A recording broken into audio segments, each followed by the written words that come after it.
Gujarat police દ્વારા નાગરિકોની સમસ્યાઓનું નિવેડો લાવવામાં આવી રહ્યું છે. રાજ્યના નાગરિકોનો આ GPSMASH ને સારો પ્રતિસાદ મળ્યો છે.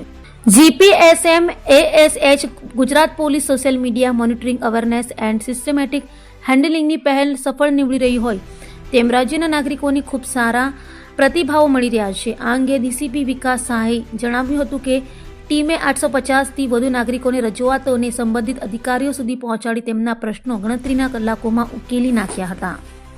ત્યારે સોશિયલ મીડિયાનો જમાનો છે અને સોશિયલ મીડિયામાં જે ડેટા જનરેટ થાય છે અને લોકોની વચ્ચે જે કમ્યુનિકેશન થાય છે એનાથી પોલીસને આખી જે કામ કરવાની જે કાર્યશાલી છે એમાં આ કઈ રીતે આપણને બેનિફિશિયલ થઈ શકે, કઈ રીતે ફાયદારૂપ થઈ શકે એ અંગે આપણે વિચાર કર્યો અને વિચાર કર્યા પછી ગુજરાત પોલીસ તરફથી એક પ્રોજેક્ટ 1 માર્ચ 2025માં રોલ આઉટ કરવામાં આવી. આ પ્રોજેક્ટનું નામ છે GP સ્મેશ. કોઈ પણ વ્યક્તિને પોલીસ સાથે કોમ્યુનિકેટ કરવા હોય, એમની કોઈ રજૂઆત હોય, એમની કોઈ ફરિયાદ હોય, એમનો કોઈ અભિપ્રાય હોય તો એ સોશિયલ મીડિયાના માધ્યમથી લોકો કરતા હોય છે. GP સ્મેશ અંતર્ગત કોઈ પણ વ્યક્તિ જ્યારે ગુજરાત પોલીસને અથવા DGP ગુજરાતને ટેગ કરી સોશિયલ મીડિયા ઉપર કોઈ પણ કોમ્યુનિકેશન કરતા હોય તો આ કોમ્યુનિકેશનને તુરત જ ધ્યાનમાં લઈ એનાલાઇઝ કરી અને એનાલાઇઝ કર્યા પછી એમાં શું કામગીરી કરવાનું થાય અને એ કામગીરી કોણ કરે એના માટે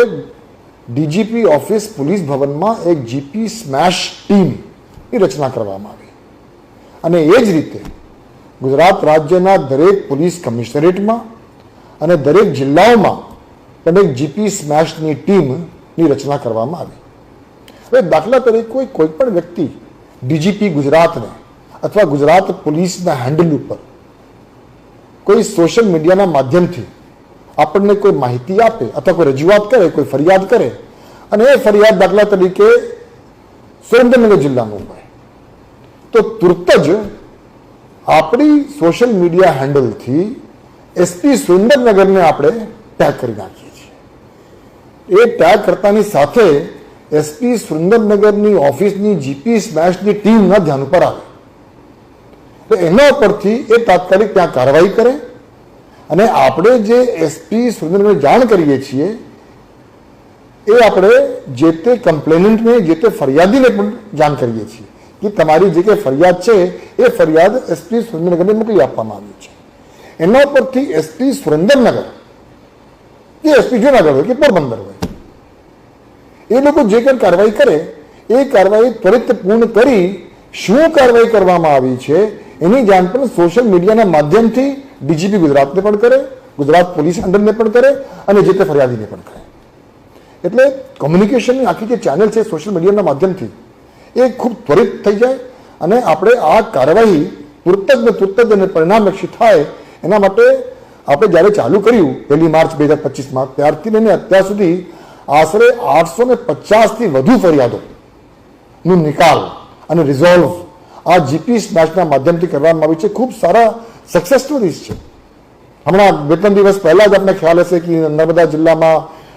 અમુક સ્ટુડન્ટ્સ ગયા હતા, એ લોકો ટ્રેકિંગમાં ગયા હતા અને ટ્રેકિંગમાં ગયા પછી એ લોકો પોતાના રસ્તા ખોવાઈ ગયા હતા. એટલે એમાંથી એક વ્યક્તિએ ખાલી અમારા સોશિયલ મીડિયા હેન્ડલમાં ગુજરાત પોલીસને ટેગ કર્યો અને એના ઉપરથી તુરત જ સ્થાનિક પોલીસ એલર્ટ થઈ, વિજિલન્ટ થઈ, ટીમ મોકલી અને એ લોકોને રેસ્ક્યુ કરીને પાછા લઈ આવ્યા. એટલે એ પ્રકારના અનેક સોશિયલ મીડિયાના માધ્યમથી GP સ્મેશના માધ્યમથી જે કાર્યવાહી ગુજરાત પોલીસ તરફથી કરવામાં આવી છે એના અનેક સક્સેસ સ્ટોરીઝ છે અને સોશિયલ મીડિયાના માધ્યમથી આ જે આખું જે કમ્યુનિકેશન છે એ કમ્યુનિકેશન ગુજરાત પોલીસ પોતાના બેનિફિટ માટે અને લોકોના બેનિફિટ માટે ઉપયોગ કરવાનું એક GP સ્મેશ પ્રોજેક્ટ અમલમાં મૂકવામાં આવ્યું છે.